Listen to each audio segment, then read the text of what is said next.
Algebra கூட செய்ய முடியாது. ஏனென்றால் அதற்கு செலவு அதிகம். ஆனால் விடுமுறை வந்தால் செலவு செய்து டூர் போறீங்க. பொய்க்கா கொடுக்க முடியாது.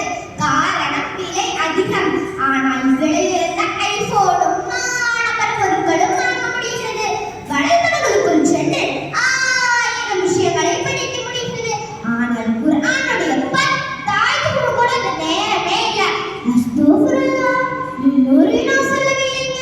அல்லாஹ் பாதுகாத்துள்ளதை தவிர. எனவே ஓட்டை பையில் நம்முடைய